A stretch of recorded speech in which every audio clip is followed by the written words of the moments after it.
Substance. Podcast stupéfiant. Bonjour à tous, bienvenue dans Substance, Michel Sidbon et les Éditions du Lézard, épisode 3. Dans cet épisode, Michel Sidbon va nous raconter la contre-attaque des autorités françaises, de la justice, du gouvernement, indignés, scandalisés qu'on puisse vendre des livres qui traitent de cet infâme sujet tabou qu'est la drogue. Les livres publiés par les Éditions du Lézard sont pourtant des livres de qualité, écrits par des journalistes, des psychiatres, des intellectuels. Ils sont l'expression d'une autre manière d'aborder la question. Mais ça, en France, apparemment, c'est intolérable. Réglez le son, mettez-vous bien et écoutez, vous êtes dans Substance.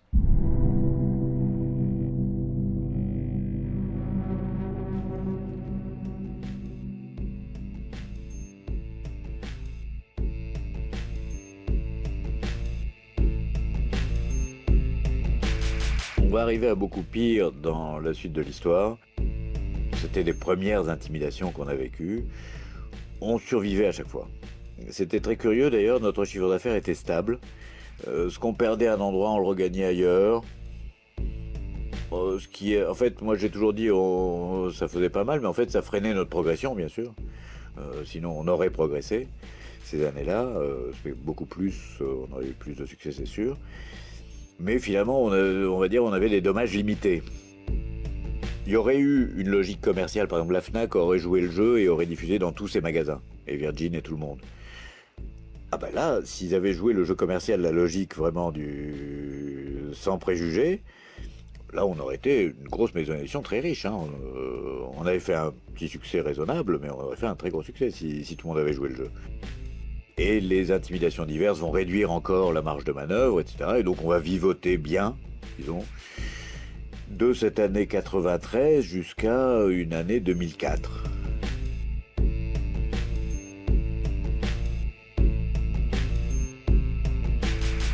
Et donc oui, 2003, toute ma stratégie consistait à vouloir sauver la maison d'édition de livres. Les éditions de presse survivait mais n'était pas prospère non plus. Le Minitel disparaissait, c'était prévu, Internet avait annoncé sa mort. Et donc toutes les années 2000-2004, ça se termine en 2004, mais de 2000 à 2004-5, tout le monde prévoit la mort, anticipe de la chose. Et donc moi, dans cette logique-là, j'avais tout fait en sorte que la maison d'édition devienne rentable. Et j'avais réussi. J'avais réussi, pas tout seul. J'avais vraiment eu de l'assistance particulièrement brillante. Et on avait réussi à simplifier tout, finalement tout ce qu'on se prenait pour une maison d'édition avec beaucoup de moyens, et puis on avait réduit les moyens, ça a été obligé, et on arrivait à fonctionner pareil, avoir une production très intéressante encore, etc. Et en plus être bénéficiaire. Et puis ça, c'est l'année 2003, arrive l'année 2004 de sombre mémoire, là, pour moi. C'est une chose donc, qui n'a été quasiment jamais racontée, sauf moi dans les interviews comme ça, ou dans une préface de réédition de Fumée clandestine. J'ai fait une préface à un moment, en 2012, il y a eu une réédition. Et j'ai fait une préface où j'essayais de raconter cette histoire-là. Et de publier d'ailleurs le seul document qu'on ait pour attester de comment, en avril-mai 2004, tout d'un coup, on n'a plus vendu de livres du tout. On vendait très régulièrement pour, je disais 200 000 francs, là à l'époque ça devait déjà être des euros, donc 30 000 euros par mois qui permettaient de faire flotter la maison d'édition, bon ça allait. Et tout d'un coup, ça a chuté à je sais pas combien, mais ce dont je me souviens précisément, c'est que quand on est distributeur, en général, on fait des cartons de livres vers les libraires, surtout si on a un catalogue un peu important, ce qui était notre cas, on avait quelques centaines de livres déjà. Et puis on avait pas mal de best-sellers, on avait fait une ligne d'Heroic Fantasy qui marchait très bien, etc. On faisait des gros cartons de livres. Et puis tout d'un coup, entre avril et mai, on a arrêté de faire des cartons, on a fait des enveloppes. On vendait les livres un par un. Et alors ça, malheureusement, ça coïncidait avec une information qu'on avait eue déjà, qui était que la police avait été voir des libraires en leur expliquant que ce livre n'était pas interdit, mais que s'ils en avaient en pile ou en vitrine, à ce moment-là, on pouvait considérer qu'ils faisaient, eux, du prosélytisme, et qu'ils auraient des ennuis. Et que s'il voulait pas d'ennui, au mieux, ce qu'il pouvait faire, c'est avoir un exemplaire rangé en rayon sur la tranche. Ces livres, les livres sur les drogues en général, et dans mon cas, il y a un mystère qui est particulier, c'est que je publiais beaucoup de livres qui n'étaient pas sur les drogues et qui vont être frappés par la même mesure. Ça, c'est vraiment le côté le plus dégoûtant de l'affaire. Pardon, j'avais fait les éditions du Lézard pour séparer le catalogue des drogues en cas de malheur, que ça ne rejaillisse pas sur les autres. J'avais les éditions d'Agorno pour les livres d'histoire, et les éditions L'Esprit Frappeur, qui vont être une collection mixte des éditions d'Agorno et du Lézard, si on veut, où il y aura des livres sur les drogues, mais où l'essentiel du catalogue n'était pas du tout sur les drogues. Et à l'origine, j'avais pas encore fait l'Esprit Frappeur quand j'avais créé les éditions du Lézard, c'était vraiment dans l'idée que il y aurait bien sûr des libraires pas contents, et donc je voulais pas que ça pénalise les livres qui n'étaient pas sur le même sujet, quoi. Bon, si jamais il refusait les livres sur les drogues, qu'il accepte les autres. Et donc j'avais fait une enseigne séparée pour ça au début. Et manque de peau, le jour où, je sais pas comment l'appeler, la censure, l'interdiction, la prohibition est tombée, ça a frappé tout le catalogue. À ce jour, je vends toujours pas un exemplaire, quel que soit le livre de mon catalogue. Alors ça avait des origines, enfin de l'enquête que j'ai pu faire, tout ça avait des origines multiples.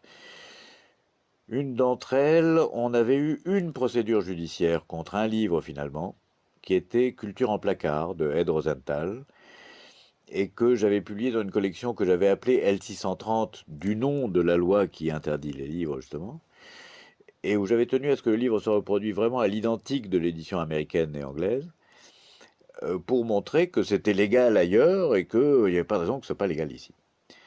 Pour dire la vérité, j'avais résisté pendant des années à publier des livres de culture, des manuels, et je publiais des livres d'intérêt général, pas des livres pratiques, disons.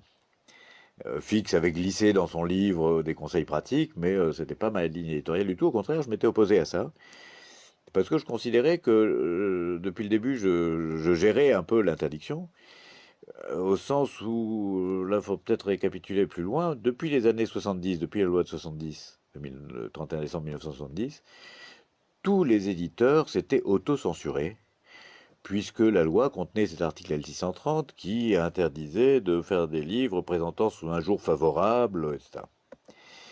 Et qui existe toujours, donc, ce texte, hein, comme on sait, sous un autre nom. Et donc, ce texte avait été suffisant pour intimider tous les éditeurs, même dans les années 70, gauchistes, post-68, etc.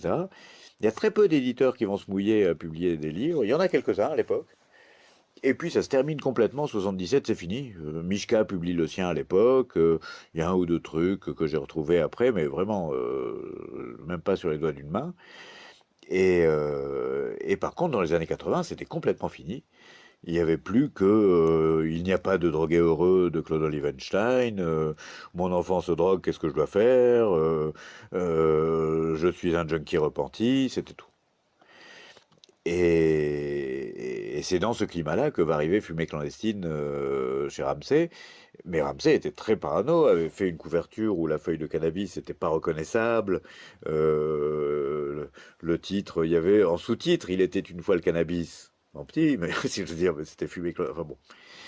Et pardon, Ramsay avait été courageux.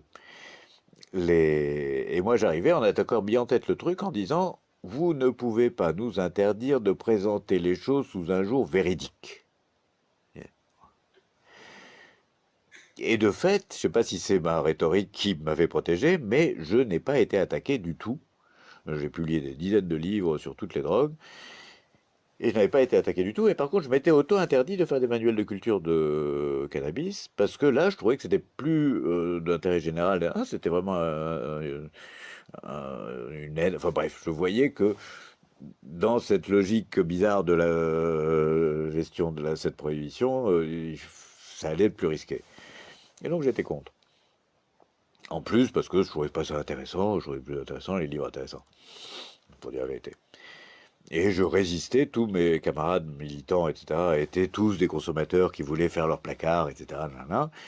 Et moi, je m'en foutais, là, quand j'étais d'accord, j'étais consommateur, etc., mais c'était pas mon sujet. Mon sujet, c'était vraiment d'informer le public sur l'ensemble des choses et d'arriver à un point où on puisse changer vraiment les lois, parce qu'on les comprend, on comprend tout. Pouvoir cultiver une plante dans son placard, je m'en foutais, moi. Je me retrouvais en contradiction avec tous mes copains, mes militants, etc. Et au bout d'un moment, j'ai cédé. Mais quand j'ai cédé, j'ai dit, bon, puisque c'est comme ça, on le fait pour dénoncer les limites de la liberté d'expression dans une collection qui s'appelle Du nom de la loi qui limite l'expression, et on le fait à l'identique de l'édition étrangère pour montrer qu'en France, on ne peut pas faire ce qu'on fait partout. Voilà. Mon raisonnement. Ça ne va pas nous protéger complètement, puisque, vous savez, j'ai oublié tout le détail, c'est dommage, mais au bout de quelques temps, va y avoir une instruction contre ce livre. Ça va traîner des années.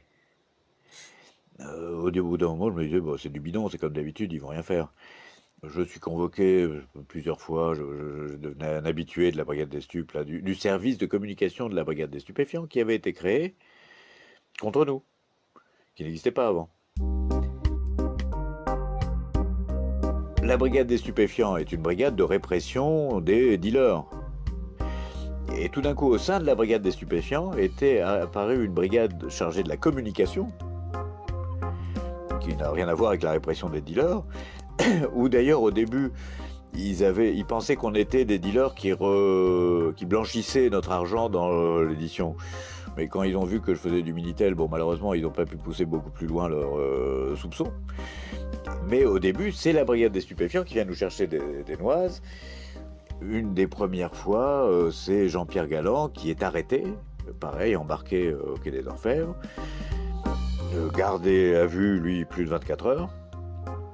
Et au bout de 24 heures, le flic m'appelle et me dit venez tout de suite.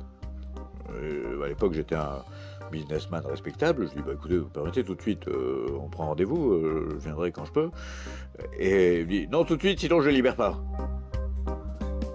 J'ai raccroché, je fonçais au Quai des Orfèvres, je me suis engueulé avec lui pendant 2 heures.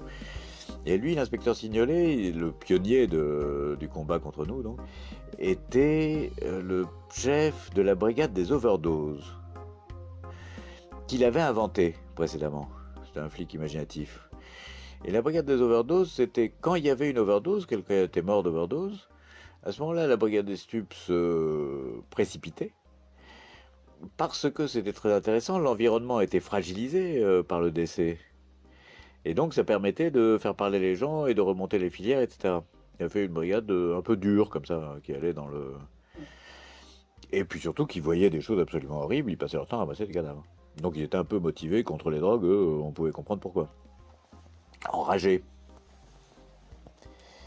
Et il nous attaque, mais vraiment, il hurlait dans son bureau. On va vous assassiner! En tapant du poing sur sa table. Spectaculaire. Et l'inspecteur Signolet, finalement, je finis par libérer Galland, on se libère, il va se faire foutre. Mais avec l'inspecteur Signolet ce jour-là, on va discuter de toute la question des drogues. On va échanger des arguments entre moi qui commençais à connaître très bien mon dossier, et lui qui croyait le connaître, mais en fait beaucoup moins bien que moi, bien sûr. Il n'avait pas lu les livres que moi j'avais lus. Lui, il avait la rhétorique prohibitionniste, c'est tout ce qu'il avait, avec quelques éléments, bien sûr. Il était chargé d'avoir des éléments. Et d'ailleurs, à la fin, il va m'avoir à la fin, parce que tout le long de la polémique, vraiment, j'étais très fier de moi. Il voulait beau vouloir m'assassiner, je me suis foutu de sa gueule pendant 2 heures. Et je criais aussi fort que lui, et tant pis pour lui. Mais à la fin, on est debout et on va se séparer, finalement bons amis, si j'ose dire. Et il me dit, mais qu'est-ce que vous pensez du syndrome amotivationnel? Alors là, pour le coup, j'étais bien documenté, mais je ne le connaissais pas encore, celui-là. Et depuis, j'ai eu le temps d'y réfléchir beaucoup, depuis toutes ces années. Effectivement, je vois ce qu'il veut dire très très bien. Le syndrome amotivationnel appliqué au cannabis, ma foi, je crains que ce soit un véritable argument. Le nombre de fois où on fume un joint pour ne pas aller faire ce qu'on a à faire, on doit le reconnaître. Et ça, c'était la polémique avec l'inspecteur Signolet.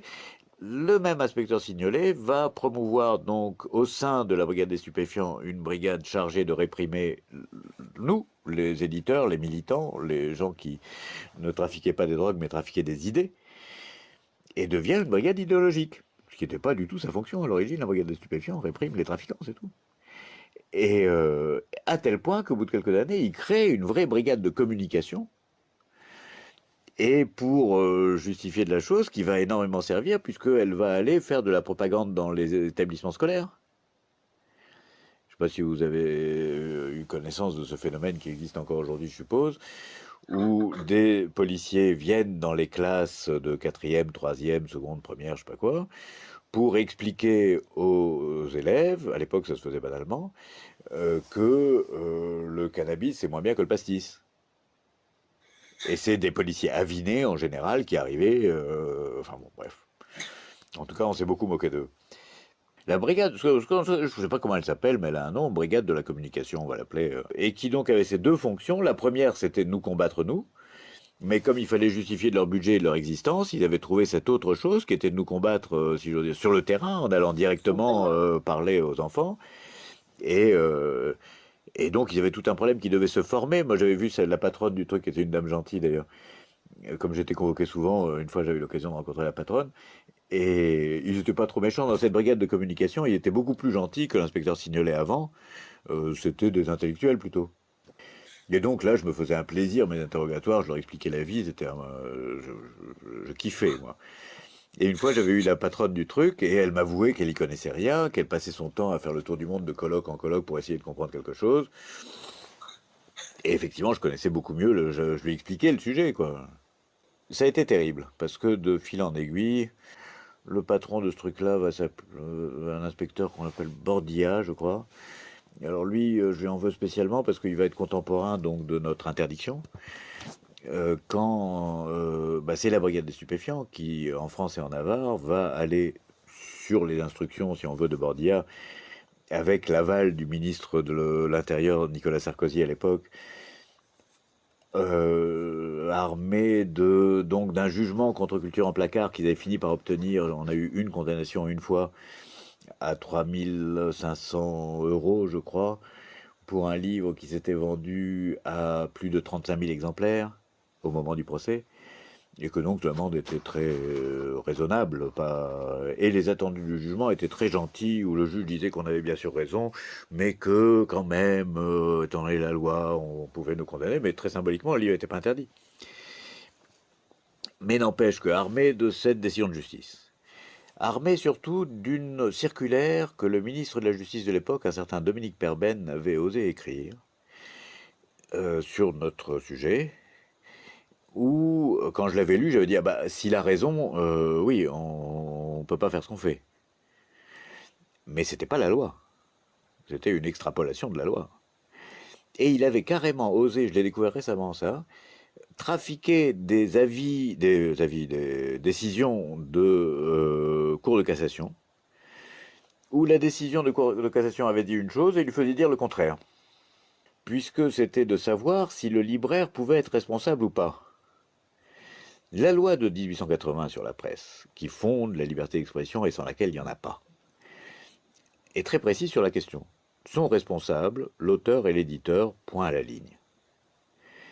Il n'y a que dans le cas où l'auteur et l'éditeur sont anonymes, pirates, on ne peut pas se saisir d'eux, qu'à ce moment-là, on peut aller chercher le distributeur, en fait, pour retrouver l'auteur et l'éditeur, mais bon, on peut aller emmerder le distributeur, on peut même emmerder l'imprimeur ou le libraire, comme on veut, la loi prévoit ça dans les cas... Mais sinon, il est très clair que la responsabilité n'appartient que à l'éditeur et à l'auteur.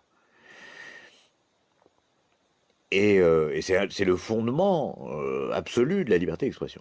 Sans cette responsabilité, il n'y a pas. À ce moment-là, si on responsabilise le diffuseur, le libraire, eh ben, on empêche toute liberté d'expression par définition. Évidemment qu'un libraire ne peut pas être responsable de tous les livres qu'il a dans ses rayons, il ne peut pas les avoir tous lus, il ne peut pas interpréter la loi pour chacun d'entre eux, enfin bon, c'est pas du tout dans ses attributions. Et donc la librairie n'est libre que parce qu'il y a cette disposition qui fait que le libraire n'est pas responsable de ce qu'il vend. Et il y a seulement des cas, il y a eu des cas scandaleux à mon avis, mais de libraires condamnés pour des livres négationnistes. Les fachos à Bordeaux, je crois, un facho à Bordeaux. Et donc les livres étaient interdits au sens propre. Donc les éditeurs et auteurs étaient anonymes, introuvables. Et on trouve ça dans sa librairie, et lui, il a été condamné. Je trouve que c'est scandaleux, mais enfin, disons que dans les termes de la loi, il était condamnable, lui. Mais par contre, Perben, il extrapole le truc, et il dit non, non, pas du tout. Pour les stupéfiants, tout le monde est responsable. Le libraire est responsable aussi. Et il fait dire ça à un arrêt de cour de cassation qui avait dit le contraire. Et c'est au nom de cette circulaire Perben que les flics de la brigade des stupéfiants vont aller dans toutes les librairies de France, à quelques exceptions près. Pour avoir vu les exceptions, c'est très très clair, c'était soit des librairies revendiquées anarchistes, et où à ce moment-là, si un flic vient pour intimider, ça fait rire les mouches, c'est pas la peine. Soit pareil, pas forcément anarchistes, mais des très forts, des libraires très attachés à la liberté d'expression, justement, par exemple. Et j'en ai connu un ou deux comme ça, et les flics ne sont pas venus les voir. J'ai demandé, vous, non, eux, non. Par contre, on a constaté dans l'ensemble du réseau, du jour au lendemain, les commandes se faisaient par un exemplaire, à l'exception de cette demi-douzaine de librairies qui, eux, continuaient à faire leurs commandes comme avant.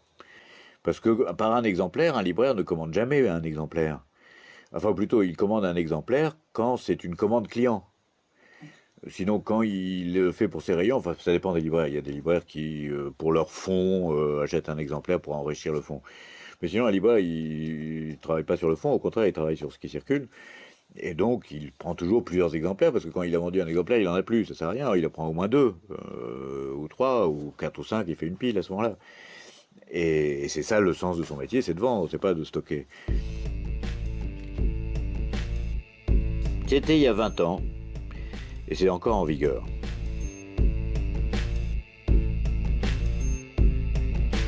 Ça visait simultanément les autres maisons d'édition qui étaient apparues entre-temps. Galland, en particulier, avait fait sa propre maison d'édition, Trouble Fête, et il va être frappé exactement comme moi, au même niveau, au même moment. Et il y avait un autre petit éditeur qui faisait des livres de bande dessinée pro-cannabique, là, Cannabissimo et je sais pas quoi, le Dr Pet, qui avait pas mal marché, certains Godin. Et pareil, je l'ai rencontré des années après, ça s'est arrêté au même moment. Hein. On a fait faillite tous les trois au même moment.